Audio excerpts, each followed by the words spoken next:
कैसे आप से शब्द कैसे तू तक पहुंच गए, और कैसे कल दोस्त कहे जाने वाले, बड़े भाई की तरह माने जाने वाले दोनों, कौन कौन, हनुमान बेनीवाल और किरोड़ी लाल मीणा, एक दूसरे से बुरे तरीके से भिड़ गए। वो शायद थोड़ी देर के लिए दोनों ये भूल गए कि वो चैनल पर ये बात कर रहे हैं, पूरी दुनिया उनको सुन रही है, और कैसे शब्दों का इस्तेमाल वो कर रहे हैं। आज इसी पर बात करेंगे, क्योंकि कैसे सर कल हनुमान बेनीवाल बोल रहे थे कि किरोड़ी लाल मीणा पैपे चेचे कर रहे थे, उन्हीं को बड़ा भाई बताते हैं, उन्हीं के लिए इतनी बड़ी बात बोल रहे थे। और कल किरोड़ी लाल मीणा जी को क्या हो गया, ये भी किसी को समझ नहीं आया। तो आज इसी पर थोड़ी सी बात करेंगे, और जो मुद्दे, याद रखिएगा द फैक्ट इंडिया है जिस पर आप ऐसी बातें सुनते हैं कि जो मुद्दों पर कल किरोड़ी लाल मीणा ने लपेटने की कोशिश हनुमान बेनीवाल को की, चाहे वो 2019 का दौसा वाला कांड हो, कोई और वसुंधरा राज्य वाला मुद्दा हो, और कोई भी जिन जिन मुद्दों पर उन्होंने बात की, पैसों से रिलेटेड भी बात की, आज उन सभी मुद्दों पर बात करेंगे। नमस्कार सर, क्या बोलेंगे सर? सबसे पहले तो दौसा वाला, सर 2019 का दौसा वाला कांड जरूर बोलिए। देखिए, हनुमान बेनीवाल और किरोड़ी लाल मीणा के बीच में लड़ाई जो है वो राजस्थान के लिए बेहद दुखद, बेहद खराब और राजस्थान की राजनीति के लिए बेहद बुरी है, क्योंकि ये वो दो संघर्षशील नेता हैं जो जनता के मुद्दों के लिए सड़क पे जाते थे, संघर्ष करते थे, लड़ाई करते थे। अब इन दोनों में जब लड़ाई हो गई है तो ये कहीं ना कहीं बहुत गलत और बहुत खराब मैसेज है राजस्थान की राजनीति के लिए। लेकिन इस लड़ाई के सारे मुद्दों का हम विश्लेषण करने की आज कोशिश कर रहे हैं। तो ये जो दौसा का मुद्दा है ये बहुत गंभीर है। यहाँ पर एक लड़की का गैंगरेप के बाद, दलित लड़की के गैंगरेप के बाद यहाँ किरोड़ी लाल मीणा के समर्थक जो है वो धरना कर रहे थे, प्रदर्शन कर रहे थे, और भीड़ उग्र हो गई थी। पुलिस ने फिर लाठीचार्ज किया था, और ऐसे में हनुमान बेनीवाल भी वहां पर थे, और कहीं ना कहीं वो पूरी तरह से उस लाठीचार्ज के जद में आ रहे थे। उनको बचाने का काम किरोड़ी लाल मीणा ने किया। ये एहसान वो उनको याद दिला रहे थे। अब इसके विजुअल्स मौजूद हैं जो हम स्क्रीन पे चला पा रहे हैं। आप देखिए, ये विजुअल्स में दिख रहा है कि किस तरह से हनुमान बेनीवाल संघर्ष कर रहे हैं उन लाठियों से बचने का। किरोड़ी लाल मीणा भी तो कर रहे हैं। किरोड़ी लाल मीणा कर रहे हैं, लेकिन किरोड़ी लाल मीणा की खुद की कॉन्स्टिट्यूएंसी है, तो वो पुलिस वालों को बोलकर बचा पा रहे हैं, ये उनका कहना था। विजुअल्स में आप देखेंगे तो आपको हनुमान बेनीवाल ही दिखेंगे। तो कहीं ना कहीं ये वो बात है जिसको किरोड़ी लाल मीणा अपना एहसान जताने के लिए फिर से बता रहे हैं। इसी के साथ साथ तोड़ा भीम वाली भी वो बात कर रहे हैं, जहां पर उन्होंने उनको बचाया था उनके क्वार्टर से निकालकर, वो चीज की भी वो बात कर रहे हैं। तो इस तरीके से हमने आपको पहली जो उनकी लड़ाई का पहला पहलू था उसका विश्लेषण करके बताया। और अब मैं आपको दूसरी बात बता देती हूँ, क्योंकि भैया वो तो कल से वायरल हो रहा है और अभी तक वायरल हो रहा है। कमल मुरार का, अभी समझ जाएंगे सर से कि कौन है। कैसे यह आरोप किरोड़ी लाल मीणा खुलेआम लगा रहे हैं भैया, पैसे का, कि मैंने देखा कि तुमने हाथों से पैसा लिया। कौन से पैसे की बात है, किसकी बात है, राज्यसभा का मैटर क्या है? यहाँ पर किरोड़ी लाल मीणा साफ साफ बोल रहे हैं, मेरे सामने तुमने पैसे लिए थे। इस बारे में और कई साक्षात्कारों में उन्होंने क्लैरिफिकेशन भी दिया है कि ये आखिर मैटर क्या था। ये राज्यसभा चुनाव का मैटर था, जब श्रीगंगानगर की एक पार्टी, जमींदारा पार्टी हुआ करती थी, जिसके मेन आदमी कमल मुरारका थे। कमल मुरारका ने राज्यसभा मेंबर बनने के लिए वोट चाहिए होते हैं सांसदों के, और वहां पर हनुमान बेनीवाल भी एक सांसद थे, उनको भी वोट देने थे। तो किरोड़ी लाल मीणा का ये आरोप है कि हनुमान बेनीवाल उनके पास कई दिनों से आ रहे थे कि मैं उनको वोट दिलवा सकता हूँ, दे भी सकता हूँ, आप उनको कहिए कि मुझे पैसे दीजिए। और किरोड़ी लाल मीणा ने इसको पूरा डिटेल में बताते हुए कहा कि मैंने फिर हनुमान बेनीवाल को कहा कि इस पैसे की बात में मैं नहीं आता, लेकिन फिर वो मेरे पीछे पड़ गए। तो मैं कमल मुरारका को जानता था, मैंने उनके एक आदमी को उनसे मिलवा दिया और मेरे सामने पैसे दिए गए। ये इसका पूरा विश्लेषण दे रहे हैं, जो इस पर्टिकुलर ऑडियो में सिर्फ ये बात कर रहे हैं कि मेरे सामने तुमने पैसे लिए। लेकिन इस पूरी बात का विश्लेषण ये है कि राज्यसभा की सीट कमल मुरारका को चाहिए थी, उसमें वोट हनुमान बेनीवाल का भी लगता था।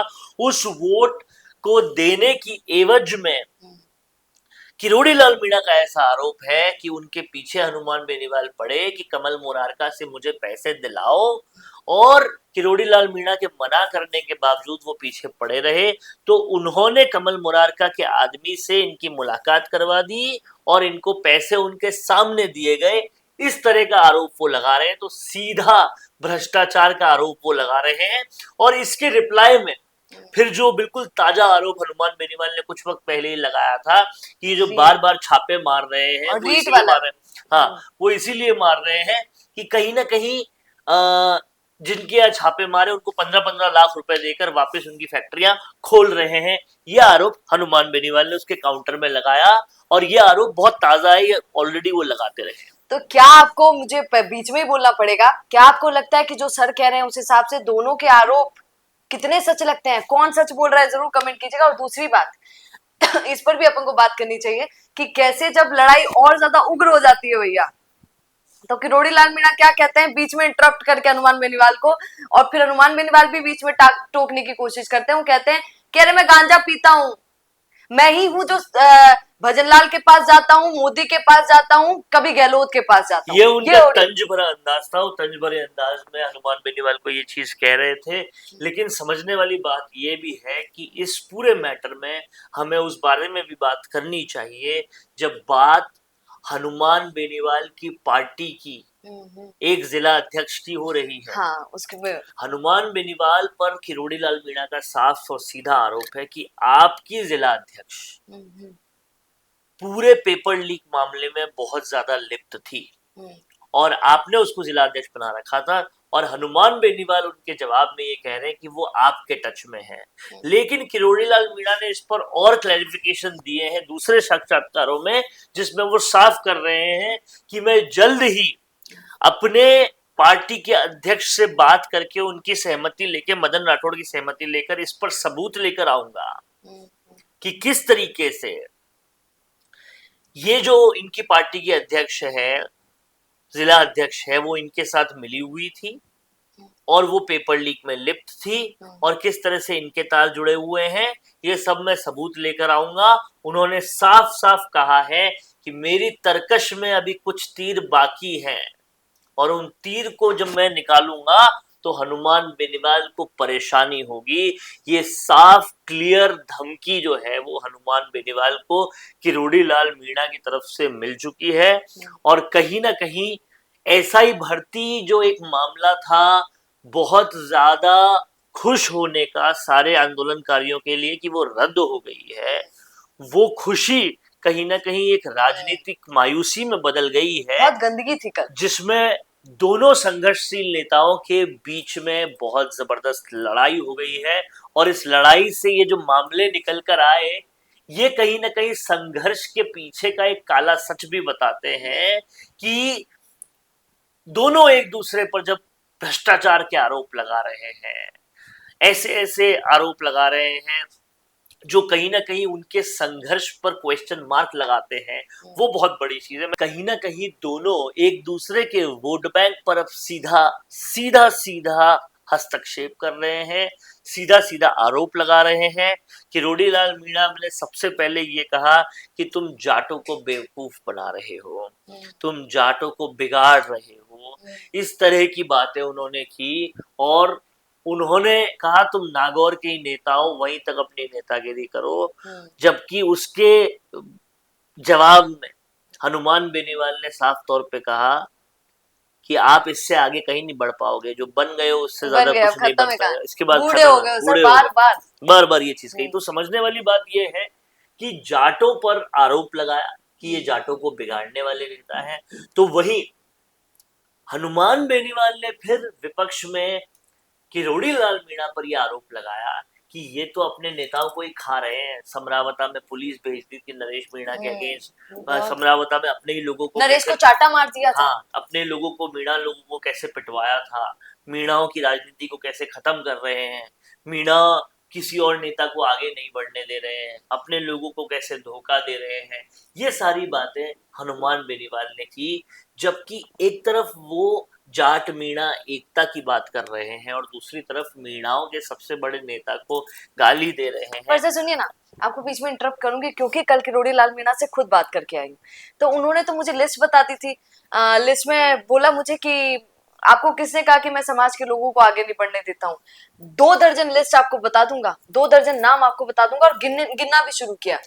कुछ लोगों की आपसे शिकायत है समाज में कि क्या आप समाज में कुछ और लोगों को मदद नहीं करते हैं आगे बढ़ने में। आज उनको जवाब दीजिएगा सर, कुछ लोग अगर जो ये सोचते हैं। देखो मेरी बात सुनो, अब मैं नाम बताऊंगा तो 2 दर्जन लोगों को मैंने एमएलए बनाया है। क्या बात है। नवल किशोर बामनवास, जी रामकेश गंगापुर, जितेंद्र गोठवाल खंडार, हमारे ये हंसराज मीणा सपोर्ट रहा, पहले गोपी चंद, पहले हमारा प्रसादी लाल, राम किशोर मीणा, समर्थ लाल मीणा और हमारे मुरारी लाल मीणा, हरीश मीणा।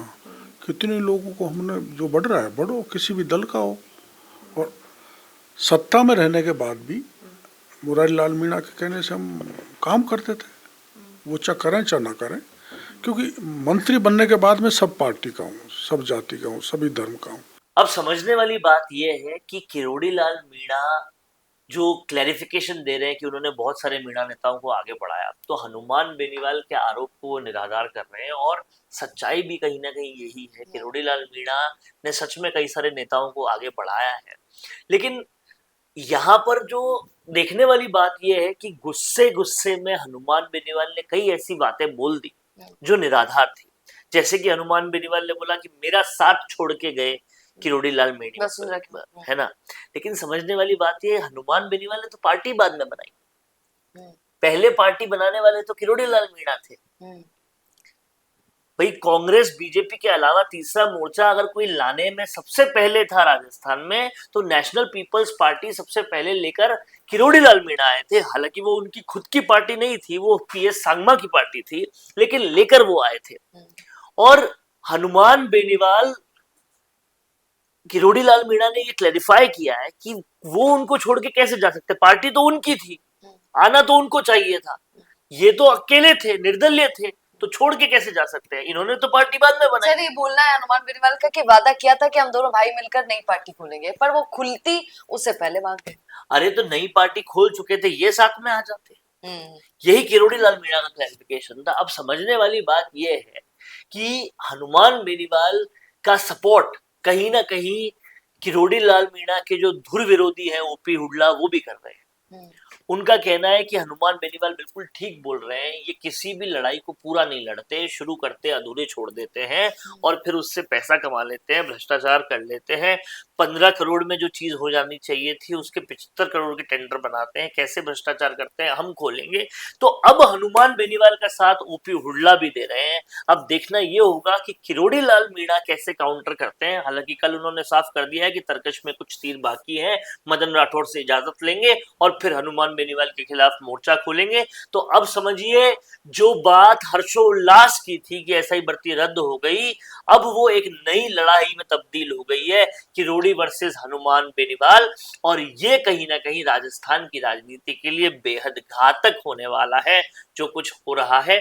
तो समझने वाली बात यह है कि आज के इस पूरे विश्लेषण में राजस्थान के लिए दुखद और खराब बात यह है कि लोगों के लिए लड़ने वाले दो नेता खुद आपस में लड़ गए हैं और ये नहीं होना चाहिए। बिल्कुल नहीं होना चाहिए। इस पर क्या इम्पैक्ट पड़ेगा दोनों समाजों पर ही नहीं, पूरे समाजों पर, पूरे राजस्थान की जनता पर, ये सोचने वाला विषय है। पर इस पूरी लड़ाई में क्या लगता है आपको, क्योंकि दोनों ही गलत हैं, दोनों को ही ऐसी शब्दावली का इस्तेमाल नहीं करना चाहिए, आपका क्या कहना है कमेंट जरूर कीजिएगा और बने रहिए द फैक्ट इंडिया के साथ, क्योंकि याद रखिए ये फैक्ट्स पर बात करता है भैया। नमस्कार।